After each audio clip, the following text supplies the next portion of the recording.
Hello everyone, hope you're doing well and staying safe. My name is Katie and welcome back to where we sometimes talk about thrillers and horror novels on Thursdays. If you've been following my channel for a while, I used to do the thriller on Thursdays thing and stopped for a bit, but I realized how much I missed that routine. So I won't be uploading every single Thursday, but when I do, it will be on a Thursday. But today I am finally going to be reviewing Midnight Mass by Mike Flanagan. I look forward to his new series on Netflix every single year. So I'll say up front, the first part and the majority of this video will not have spoilers. The very end will, and people commenting down below also might be putting in spoilers. So just a warning if you have not seen it, but I will put a big spoiler warning so you can exit off if you just want to watch the video and you haven't seen it yet. And you might be wondering, maybe no one's wondering and no one was waiting for this video, but anyone who watches my channel knows how much I adored Haunting of Hill House. It was my favorite TV show of all time. Of course, I have a review of that and Bly Manor already up. And you might be wondering, this has been out for a couple weeks now,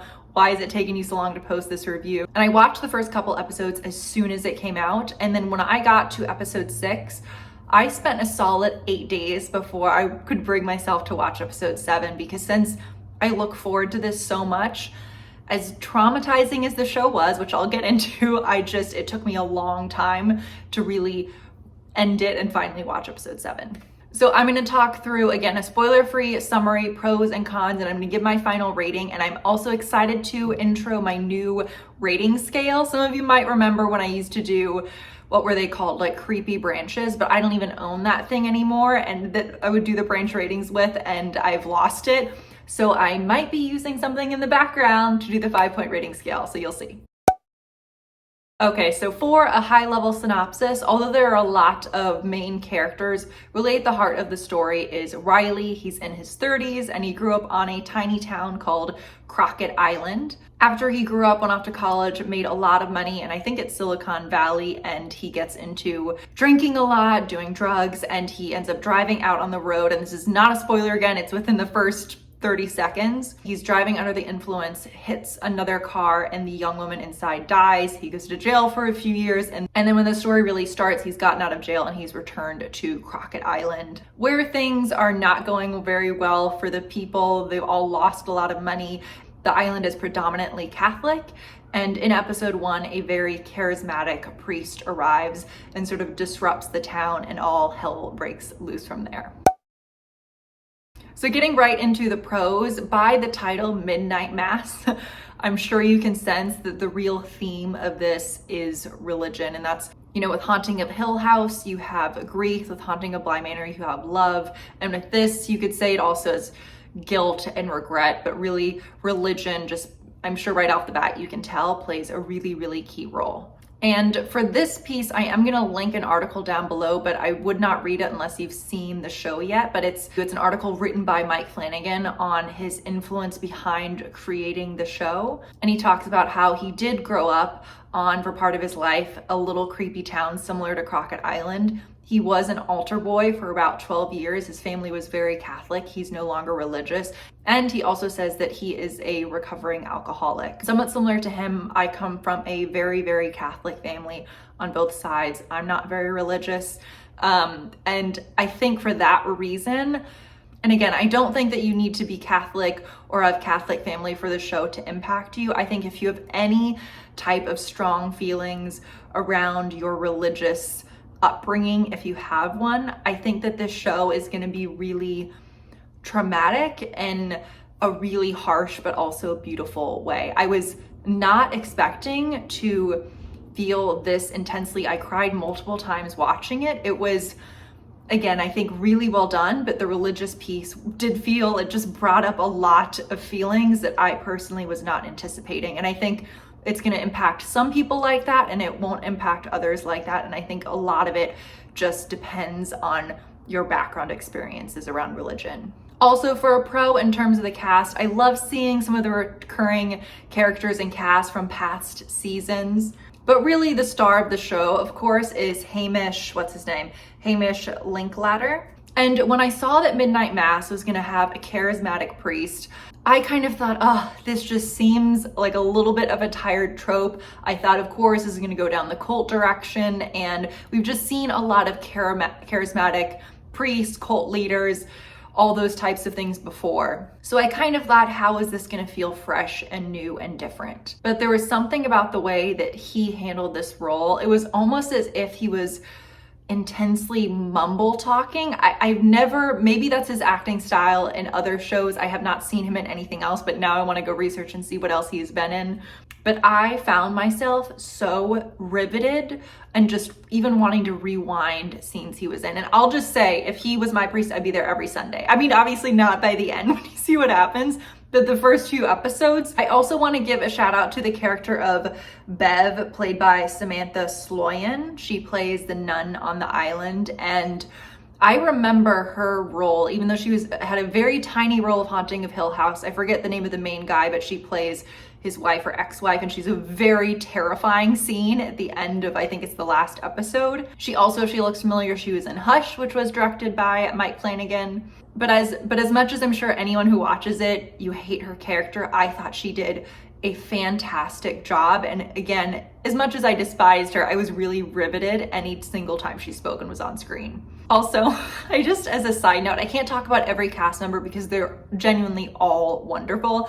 But if you follow, I'm blanking on his name, but I'm gonna put an image up here. But his TikTok and Twitter account is so funny because understandably he's incredibly good looking, and he just kind of in a funny way will respond to people commenting on how attracted they are to him. And sometimes it's like very inappropriate messages that people have sent him, and he just responds in a really funny way. So I highly recommend following him online. But in general, Mike Flanagan, I'll get to monologues in a second when I talk about that in cons, but I do think in general, as much as the monologues can be long, I do think he does, part of that is a positive because he does spend so much time getting you to care about every single character. So when inevitably certain characters die, you are heartbroken and crushed. And I won't say which episode, but I'll just say, again, I adored every character, so I don't really consider this a spoiler, but at the episode of, what was it, 5? If you haven't watched this yet, just make sure you're not doing anything around the time you finish episode 5, because I just needed to like go lay face down in my bed. I could go on and on about the things I liked about the show, but let's go ahead and put a pause there and we'll go into the cons.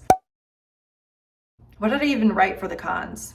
Oh, this is really minor and everybody has said this, but I thought that some of the makeup and costuming to make people look older or younger than they were, I'll say it that way without spoiling anything, took me out of it a little bit just because it looked so stark and fake, but again, minor gripe. And I did mention monologues briefly when I said prose. I think the monologues in this show, all of them are written beautifully well, but I think the instances where how they start sometimes feels really, really unnatural and takes me out of it a little bit. And I know this might sound nitpicky, but there are a lot of monologues in it. And I think some are so well done. But just as an example, the sheriff's monologue in episode, what was it, 6 or 7? I thought everything he said was really powerful and moving, but even the way, like the flow of the conversation, how it started, the doctor, she was saying something along the lines of, he just brought up out of nowhere, you know, no one's really ever asked me why I came here, so I'm gonna tell you why I came here. And then he launched, it just felt very unnatural, which always, again, I enjoy the monologues, but sometimes it does feel like a bit much. So now I'm gonna go ahead and give my final rating before we shift into spoilers. So as you can probably tell from all the positives I said and how much this impacted me, and again, I think the show is either gonna really, really impact you or it won't. I know I have a lot of friends and family who have watched this and we've been discussing it, and they either are sobbing, it's impacted them so much, or they say, oh, that's dumb, it was just about XYZ. But for me personally, again, it really impacted me so much, and I'm going to give Midnight Mass by Mike Flanagan 5 out of 5 creepy candles.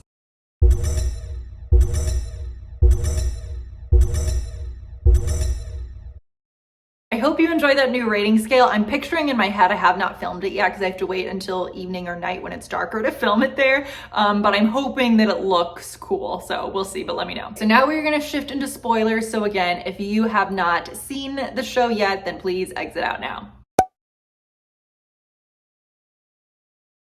This is really minor and it's not even really a spoiler. I guess I could have talked about this at the beginning, but with that essay, I mentioned that I'm going to link down below. It's getting dark, I need to up the lighting a little bit. There we go.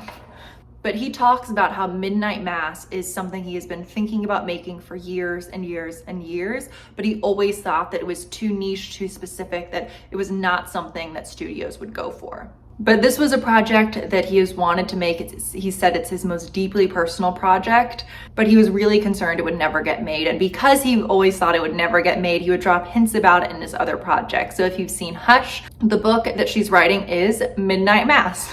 And I also want to talk a little bit about the fact that yes, this has to do with vampires.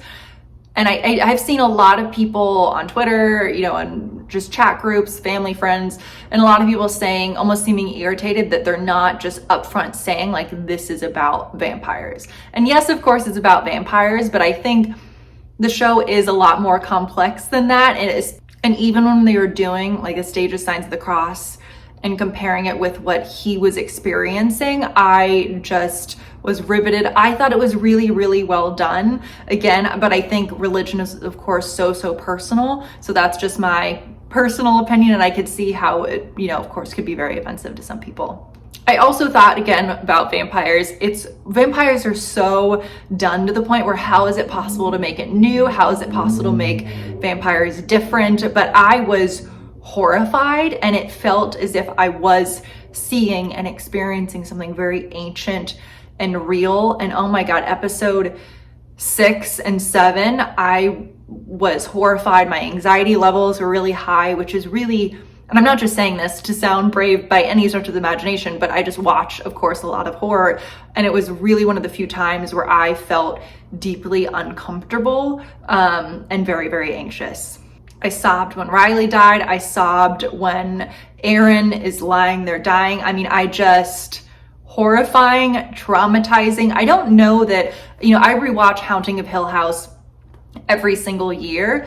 I don't know that I can rewatch Midnight Mass every year. I think it impacted me even more than Haunting of Hill House, but I think it was just a very intense experience. And I don't know if mentally I should put myself through that every year. So those are all my thoughts on Midnight Mass. Please let me know your thoughts down below, and also let me know your thoughts on the new rating scale, and I will see you in either the next Thursday or the Thursday after that. Have a good one, everyone. Bye.